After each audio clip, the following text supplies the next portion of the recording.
Buen día, mi nombre es Daniel Restrepo Santamaría y el objetivo de esta presentación es explorar las particularidades y similitudes de las dictaduras del Cono Sur. Es importante recalcar que gran parte de lo que va a exponerse a continuación está relacionado con el pensamiento del doctor Guillermo O'Donnell, que es una figura tremendamente reconocida y un escritor argentino. Para empezar, es importante mencionar a qué estamos haciendo referencia cuando hablamos de las dictaduras del Cono Sur. En el caso específico del Cono Sur, en un sentido estricto podría entenderse como es una zona geográfica que incluye los países que están más cerca del polo en el subcontinente latinoamericano. Basados en esa definición estarían incluidos Chile, Argentina, Uruguay, Paraguay y parte de Brasil. Una parte, digamos, relativamente pequeña de Brasil, motivo por el cual no suele ser mencionada. Es decir, no suele considerarse como conjunto. Pero cuando estamos hablando del caso de las dictaduras, podemos hablar de esta zona que se puede ver, en la que está Chile, Argentina, Uruguay y Brasil, que aparte de compartir esta característica geográfica, también tienen una historia común, una suerte de cultura y de condiciones similares que en esta década de los 70 les llevaron a, digamos, cumplir un rol similar. Ahora, ¿qué es una dictadura? Esto es una definición más genérica que no hace referencia específicamente a las dictaduras del Cono Sur, pero podemos observar una serie de características comunes que por lo general podrían entenderse como pertenecientes a una dictadura. En este sentido podemos hablar de un poder que carece de control o de límite. Nos estamos refiriendo, por supuesto, a aquellos que están ocupando los cargos del gobierno. Y con esto queremos decir que las herramientas constitucionales o los límites que suele ejercer, digamos, las protecciones que podrían encontrarse en un sistema democrático que suelen estar de mano de el ejército, que se asegura de que se mantengan ciertos límites. En el caso de las dictaduras suelen no estar presentes. Generalmente porque las fuerzas militares que tienen este monopolio de la fuerza están justamente, este monopolio de la violencia, están justamente de parte o están coactadas por aquellos que están en las posiciones de poder. Así es también posible observar una concentración de poder. Esta puede ser mayor o menor, puede ser, digamos, en una forma similar a una monarquía, estar constituida en la figura de un presidente o de un jefe máximo, es decir, una persona que tiene todo el control, pero también pueden ser grupos que, en un sentido más amplio, se ocupen de todos los estamentos, digamos, de todas las funciones del gobierno y van muy ligado a las siguientes. El tema de la legitimación es precisamente que el origen y el control que éstas ejercen hace que sean vistas de forma negativa, en tanto por lo general no cumplen con los estándares que están impuestos por las mismas constituciones nacionales, y esto los fuerza a tomar medidas para limitar el control o limitar la participación que pueden tener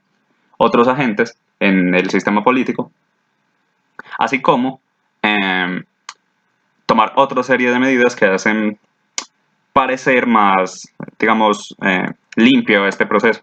Así pues, una dictadura que comienza con un golpe militar, es posible que llegue un momento en el que intente mostrar una cara más amable o una suerte de demostración de apoyo popular haciendo unas elecciones. Pero en tanto estas elecciones no se pueden definir como libres en un sistema de este tipo, podríamos decir que son siguen perteneciendo a lo que se podría entender como una forma dictatorial, si bien fue, entre comillas, elegida por las masas. La exclusión es una característica fundamental en tanto este grupo, que por lo general es muy reducido y se encarga de todas estas importantes funciones en el poder, tiene unas características comunes que los definen como parte de este grupo. Al no ser un sistema democrático o alguno similar, el acceso a estos cargos está muy bloqueado. Esta exclusión es selectiva y se encarga de disuadir a aquellos que tienen ideas contrarias al régimen. Y esto, como se puede entender, es una problemática en tanto no permite a grandes sectores de la población un acceso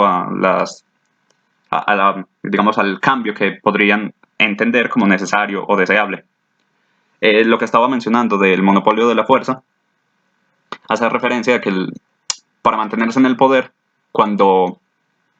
es importante mencionar que algunas dictaduras son, digamos, carismáticas. Hay líderes que, por ejemplo, en el caso de Tito, son adorados por el pueblo y esto les permite mantenerse en el poder de forma vitalicia, porque esa es otra característica que no se ha mencionado, pero las dictaduras tienen, digamos, el deseo de estar, de permanecer en el tiempo, pero ya sea porque la figura es aclamada y eso le grajea la aprobación popular, o sencillamente porque controla los organismos de poder, es una condición fundamental para una dictadura tener el monopolio de la fuerza, porque con este es básicamente el mecanismo que puede utilizar para ejercer un control sobre la sociedad. Y el tema de la ideología es fundamental porque es muy difícil pensar en una dictadura sin ideología, pero al mismo tiempo es importante no unificar una ideología en específico con el concepto de la dictadura. Pueden existir dictaduras de todo tipo de ideología. Lo importante, vuelve a mencionarse, es que lo que sea que se esté buscando se busque de formas impositivas y con la exclusión de aquellos que piensan distinto. Teniendo ahora un lenguaje común respecto a lo que representa una dictadura y en lo que se entiende por Cono Sur, es importante entender qué tienen de particular estas 4 dictaduras mencionadas. Aquí podemos remontarnos al momento de su surgimiento, que estaba muy ligado con los procesos de la Guerra Fría, en la que Estados Unidos, como la gran potencia que impulsaba la ideología capitalista, y la Unión Soviética, como la gran potencia que impulsaba la economía socialista, estaban en una pugna constante por el control de los territorios externos. Así pues, estas dos potencias estaban enfrentándose y eso las llevó a tomar medidas con la intención de modificar los comportamientos dentro de las periferias. La efectividad, o digamos las técnicas de la Unión Soviética, lograron generar muchos, digamos, pensadores y revolucionarios que por diversos medios intentaron tomar el control de las instituciones tradicionales. Esto nos quiere decir que el modelo que, digamos, tenía más parecidos con lo que estaba presente en el momento era ciertamente el americano. Pero estos procesos demostraron que ese modelo tenía fallas, que tenía inconvenientes a nivel social que no podían ser pasados por alto. Como una respuesta a esto, Estados Unidos generó diversas estrategias para intentar impulsar su modo de entender el mundo en el territorio, y estas fueron bastante eficaces. Así pues, vamos a, como os había mencionado, utilizar el concepto Estado burocrático autoritario que fue acuñado por el doctor Guillermo O'Donnell. Me gustaría mencionar que Guillermo O'Donnell fue ciertamente un argentino, y esto es especialmente significativo porque una de las dictaduras se ubicó precisamente en este territorio, lo que implica que él tuvo que vivir de primera mano muchas de las cosas que relata en su libro. Es una aclaración de hecho que él hace, y es que su libro tendría un carácter distinto si lo hubiera escrito en otro momento, pero fue escrito específicamente en el momento en el cual estaban las dictaduras presentes, y fue publicado con posterioridad precisamente por este grado de censura. En una carta, digamos en un escrito aclaratorio justo al inicio, habla de todos sus colaboradores, que fueron personas que muchas de las cuales sobrevivió, y él intentó proteger su anonimato, pero otras murieron posteriormente a hablar con él. Así pues, intenta expresar algunos de los conceptos que considera importantes a la hora de entender lo que sería un estado burocrático autoritario, o mejor dicho, considera importantes para entender en qué condiciones se dio el surgimiento de estos estados. El concepto de nación como pueblo habla de una gran separación entre los diferentes estamentos. Como se puede ver, digamos a la izquierda, podemos observar a un oligarca que tiene más peso que un gran conjunto de personas comunes en el territorio. Esto es una situación de tremenda desigualdad que originó todo tipo de resentimientos desde la parte, digamos, del pueblo. Así pues, él intenta expresar que en el contexto latinoamericano, y más específicamente en el contexto del Cono Sur, la idea de nación, la idea de un pensamiento o la idea de un sentimiento que los una a todos está más ligada a el grupo de los desposeídos que a una suerte de, digamos, ciudadanía que podría abarcar a todas las personas que habitan en un territorio. En este mismo sentido, a la derecha podemos observar lo opuesto, esta idea de ciudadanía que para su forma de entender no es la mejor opción a la hora de definir cómo sería la idea de nación en Latinoamérica. Así pues, en su lista de las condiciones que, digamos, facilitaron o impulsaron el surgimiento de los estados burocráticos autoritarios, habla de las demandas populares anteriores. Es importante notar que estas ideas que se asocian al pueblo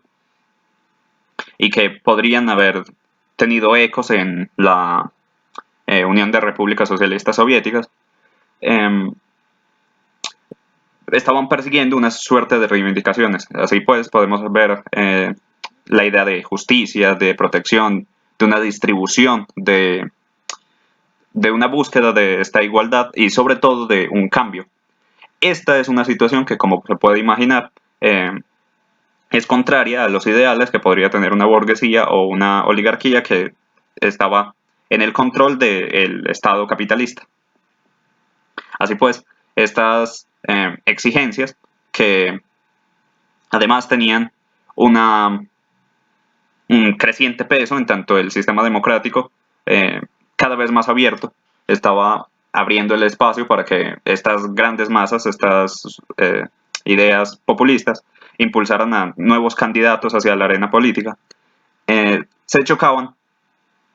con una serie de medidas que se estaban tomando en ese mismo momento, que hacían cada vez más dependientes a los estados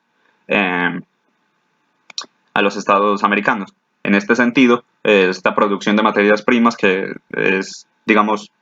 lo que dejó la participación en las guerras en el territorio, la guerra mundial específicamente, los colocaba en una situación de tremenda dependencia respecto a las potencias exteriores. Así pues, tener en el gobierno personas que tenían ideas contrarias, estaban intentando redistribuir, pero simultáneamente dependían de un sistema externo económico sobre el que tenían poquísimo control, generaba una situación de inseguridad e insatisfacción que afectaba no solo a estas clases populares que habían subido a los candidatos, sino, lógicamente, a las élites tradicionales que veían con malos ojos estos cambios. Así pues, se genera una suerte de estado de descontrol, como se puede ver a la derecha, esta suerte de saqueo que se presentó, en el cual las materias primas estaban cada vez perdiendo más valor, y esto era una cosa que no se podía controlar porque lógicamente las tecnologías y todas las otras áreas de la producción se encontraban fuera de los territorios americanos. Y esta suerte de líderes carismáticos eh, que, impulsados por el pueblo, estaban tomando las decisiones, generaron un estado en el que había una creciente deuda, también una creciente inflación, y esto generaba, lógicamente, una suerte de caos en el que la mayoría no se sentía especialmente cómodo. Pero es muy importante recalcar que estas medidas sociales que lógicamente se veían como apresuradas o que estaban generando inconvenientes a nivel económico, esta suerte de inflación, simultáneamente estaban ayudando y mejorando la vida de amplios sectores de la población. No se puede ver esto como una situación en la cual estaban tomándose decisiones innegablemente erróneas, sino que estaba cambiándose el paradigma en el cual se tomaban estas decisiones. Lo que, como el autor menciona, eh, puede que fuera algo positivo para los grupos tradicionalmente oprimidos, pero ciertamente era un cambio en el statu quo que no estaba beneficiando a los que tradicionalmente se veían beneficiados. También sería buena idea mencionar que estas promesas, digamos, estas votaciones en las que se elegían candidatos generalmente populistas, no siempre se veían recompensadas a la hora de tomar las medidas. Es decir, muchas de las problemáticas también surgían precisamente porque estos candidatos no estaban haciendo lo que habían prometido, lo que básicamente aumentaba este estado de insatisfacción. El doctor O'Donnell nos ofrece, digamos, 5 etapas de esta crisis que a su entendimiento son el origen de esta incomodidad que después dio espacio para el nacimiento de los estados burocráticos autoritarios. Así pues, la crisis de gobierno implica un momento de inestabilidad política en el cual los más altos cargos del Estado están en constante cambio. Es decir, por un motivo u otro, suelen deponerse los presidentes, los mandatos suelen durar menos de lo que se supondría,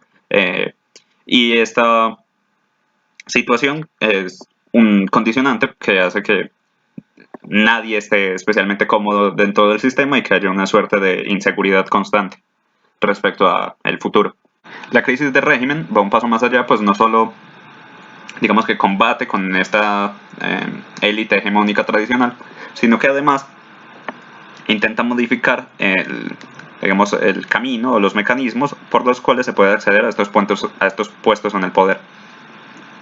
Es importante mencionar que en estos dos casos lo que en realidad parece estar ocurriendo es que dentro de la misma élite las facciones que tienen diferencias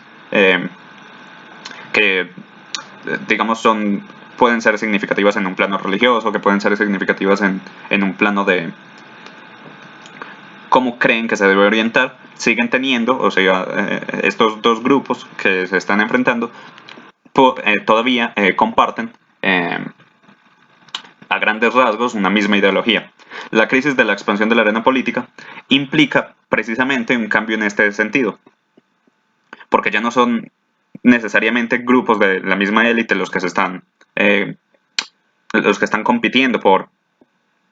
el control institucional, sino que pueden existir grupos que se consideran ajenos a este gobierno tradicional. En este sentido, los populismos suelen recoger estas ideas en tanto plantean la necesidad de impulsar hasta estos altos cargos a personas que surjan de, de los sectores menos favorecidos, lo que también, por su naturaleza, plantean políticas que están en contra de esta suerte de oligarquías tradicionales. Están intentando plantear cambios que ciertamente afectan no solo el acceso al poder, sino, digamos, la distribución del mismo o las bases en las cuales se puede encontrar un Estado tradicional capitalista. Así pues, esta es una situación que resulta mucho más preocupante para las élites tradicionales. La crisis de la acumulación es importante en tanto nos recuerda que el origen de llamar a estas condiciones políticas una crisis viene precisamente de su apreciación desde las élites. Es decir, esta suerte de apertura podría verse como algo positivo desde los grupos subordinados, pero es exactamente desde estos grupos tradicionales que tendrían el poder que esto se entiende como una problemática. Así pues, volviendo a la crisis de la acumulación, estas es un punto en el cual esta suerte de demandas de la sociedad comienzan a convertirse en una preocupación y en una molestia constante. En tanto, estas están, digamos, interponiéndose con el justo, con la justa repartición de los valores en la sociedad. Así pues, digamos que todas estas medidas anteriores empiezan a convertirse en un verdadero incordio para estos grupos y ellos llegan a una situación en la cual consideran que se hace indispensable tomar medidas al respecto. Ahora, al final, encontramos la crisis de dominación celular, que es un punto en el cual el sistema tradicional capitalista está, por lo menos a ojos de las élites tradicionales, colapsando y no está generando las condiciones necesarias para su funcionamiento, es decir, las condiciones para la explotación y el crecimiento del capital no se están generando. En estas condiciones podemos encontrar huelgas, expropiaciones y todo tipo de cambios que son lógicamente contrarios a las lógicas de la explotación y que a ojos de las élites tradicionales son una suerte de rebeldía que debe ser corregida. Así pues, la burguesía debe retomar el control de la institución, de las instituciones, y esto lo lleva a cabo de diversas formas. El asunto, lógicamente, es que esto necesariamente va en contra de las ganancias sociales que puede haber obtenido el pueblo por estas corrientes populistas y demás. Digamos que es un intento de volver al camino que las élites consideran es el más óptimo y que lógicamente representa, en el mismo sentido que los populismos representan una priorización de las necesidades del pueblo sobre las de la oligarquía, esto es retomar las necesidades de la oligarquía sobre las del pueblo. Podemos ver aquí a la oligarquía expulsando de forma nada metafórica al pueblo de los altos cargos sociales y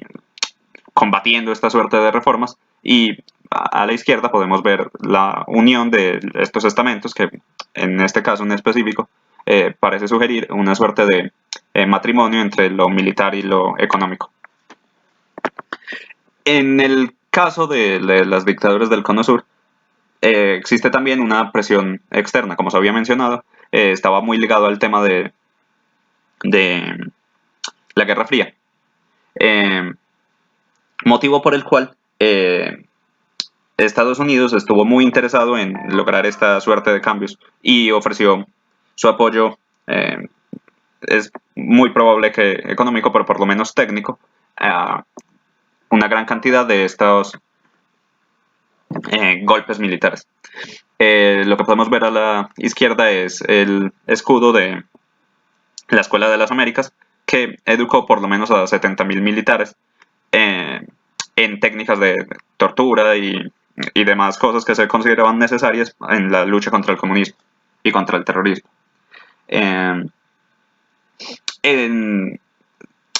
Como se había mencionado, esta suerte de reformas sociales tenían, podría decirse, un olor demasiado fuerte a socialismo, y fueron corregidas por las élites tradicionales en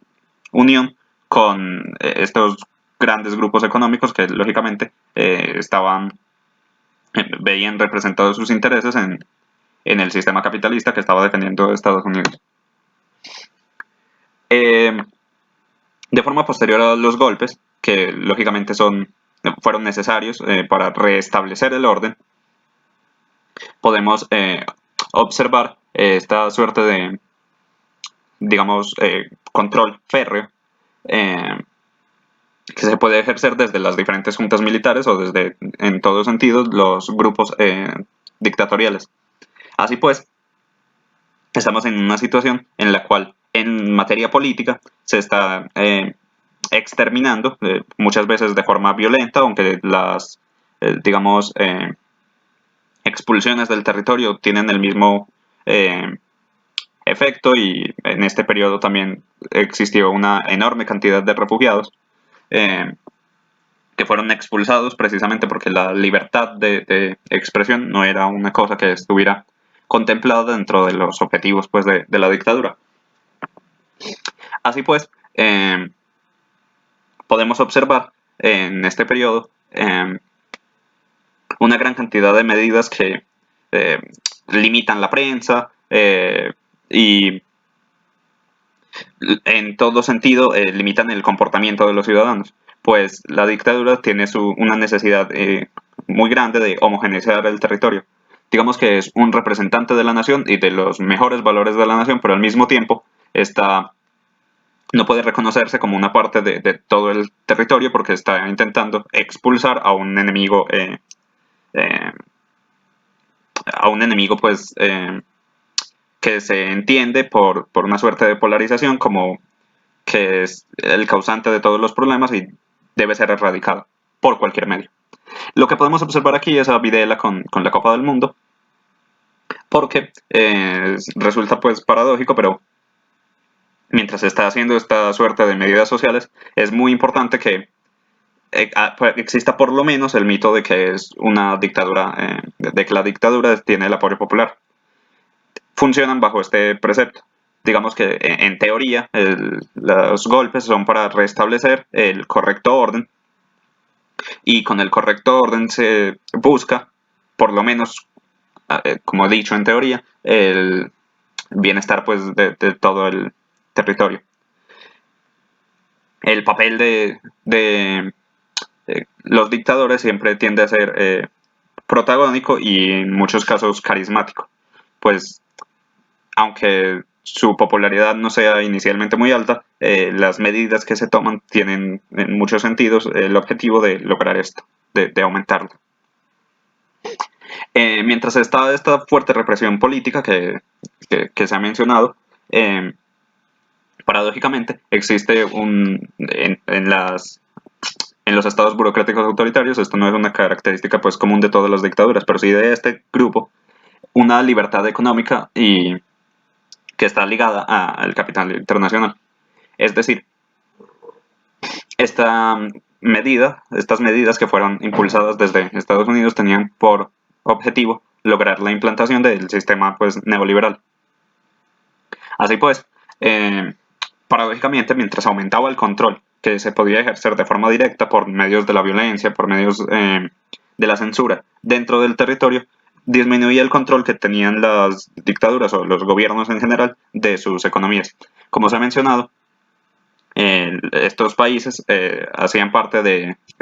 aquellos que se dedicaban a la exportación de materias primas, motivo por el cual su baja capacidad tecnológica los hacía muy dependientes de los movimientos internacionales. En la gráfica lo que podemos ver es una simulación, no tiene base mayor, pero nos permite ver cómo se orientaban las decisiones económicas de los diferentes actores. Lo que sugería O'Donnell es que, si bien, digamos, podemos ver que entre el año primero y el segundo va a haber un crecimiento o una mejoría en la situación económica, y esto sería suficiente para que los pequeños negocios participaran en las, digamos, decisiones y en toda esta suerte de, vamos a decir que básicamente los pequeños negocios estarían dispuestos a participar porque pueden observar que en el corto plazo van a haber ganancias. Sin embargo, los grupos más grandes, y a mayor sea su tamaño, mayor es su visión, están más enfocados en el largo plazo. Así que si su evaluación de la situación implica que a 10 años se va a deteriorar, ellos van a tomar medidas inmediatamente para intentar evitar este tipo de problemas. Esto, en esta suerte de situación de capital internacional, nos lleva a una fuga de capitales, porque los grandes grupos económicos van a hacerse presentes y a modificar y a tomar control de gran parte de la economía nacional cuando la situación sea favorable, pero tan pronto vean la posibilidad de que ésta se deteriore, van a escapar y van a buscar inversiones más rentables. El asunto, lo más paradójico aquí, es que estas decisiones, esta suerte de buscar nuevas oportunidades fuera del territorio, implica que las ganancias obtenidas dentro del territorio van a ser invertidas en otros territorios. Esto, en muchos sentidos, puede observarse como una suerte de saqueo y a la larga hace que las ganancias nunca entren al territorio nacional, pero básicamente en los peores periodos los recursos generados en las mejores épocas no son, en este sentido, nunca van a poder utilizarse para recuperarse. Así pues,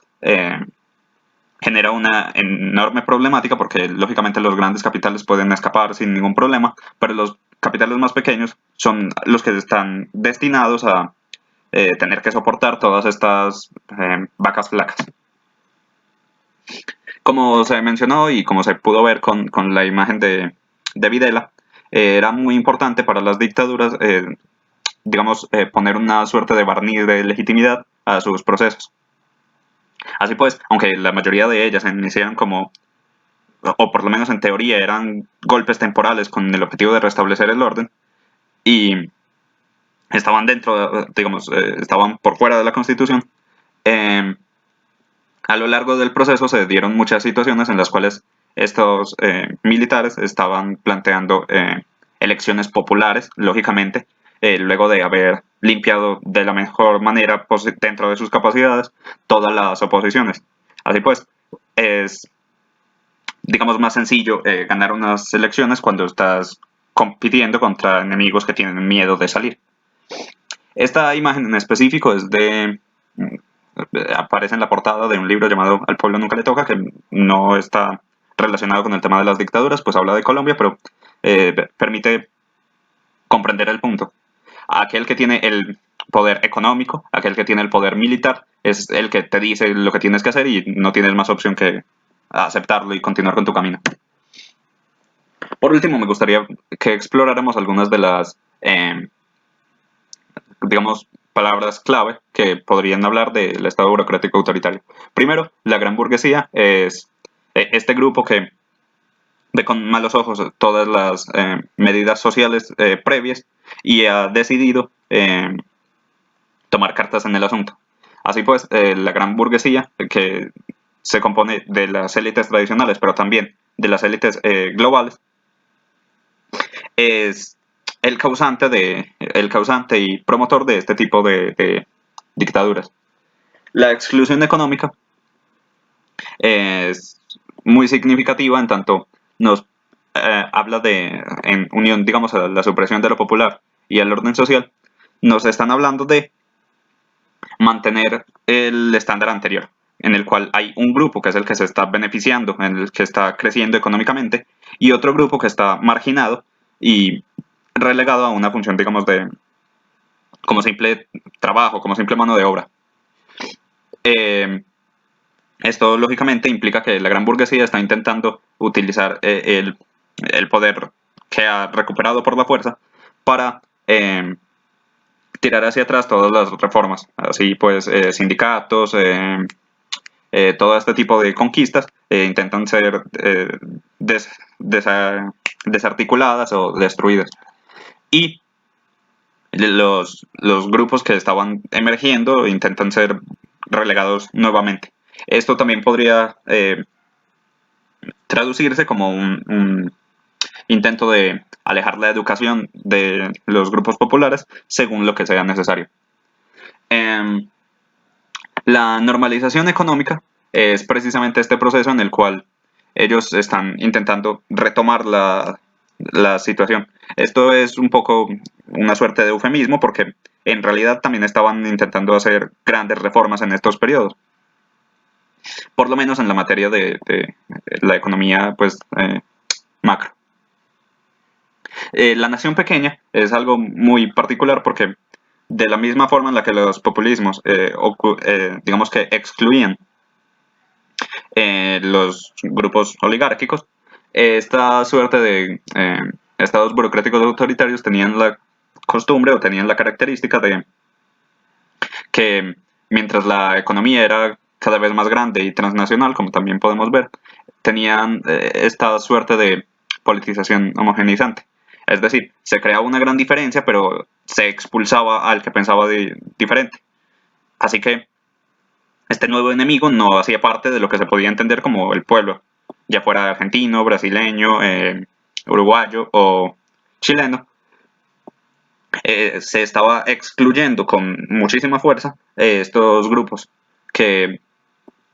pensaban distinto. Así pues, se podría decir que el régimen, los grupos oligárquicos que apoyaban al régimen y en este mismo sentido,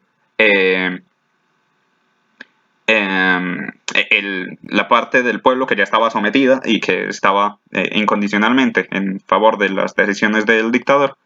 eran todo lo que se podía considerar nación y cualquiera que pensara diferente no lo era. Por último, la democracia, como se expresa entre comillas, hace referencia a que existieron muchas medidas que tenían como objetivo mostrar el apoyo popular hacia los regímenes, pero esto se ve un poco empañado cuando tenemos en cuenta que estos mismos grupos estaban eliminando a aquellos que no estaban de acuerdo con el régimen. Así que, como se ha mencionado, mucho más sencillo ganar unas elecciones de esta manera. Como última anotación me gustaría mencionar que me ha parecido muy significativo que en el texto de O'Donnell se expresa momentos en los cuales las élites no estaban de acuerdo con las dictaduras. Y esto es curioso teniendo en cuenta que las élites eran las que habían propiciado las dictaduras. Pero el papel que tenía el Estado era de asegurar la posible explotación y la permanencia en el tiempo. Motivo por el cual el creciente deseo de acumulación de las élites exigía una creciente explotación que no era sustentable en tanto ya fuera si por el exceso de trabajo que aniquilara a, a los grupos pues menos favorecidos o porque estos finalmente decidieran que las condiciones eran insoportables y se rebelaran, cualquiera de las dos condiciones harían imposible el funcionamiento del sistema. Así que en muchas ocasiones la dictadura se vio en obligación de limitar el grado de explotación de los élites, cosa que obviamente no les gustó. Y esta es básicamente la bibliografía. En su mayoría trabajé el Estado burocrático autoritario desde O'Donnell, pero también fue necesaria, como se puede ver, una suerte de investigación por parte de lo que representaría el Plan Cóndor, que aunque no se habló pues en mucha profundidad, es importante, tremendamente significativo para entender todo el proceso. Esto es algo que no está presente en O'Donnell en muchos sentidos, pero eso tiene sentido en tanto el libro fue escrito, como se ha mencionado, justamente en el momento en el que estaban ocurriendo los sucesos.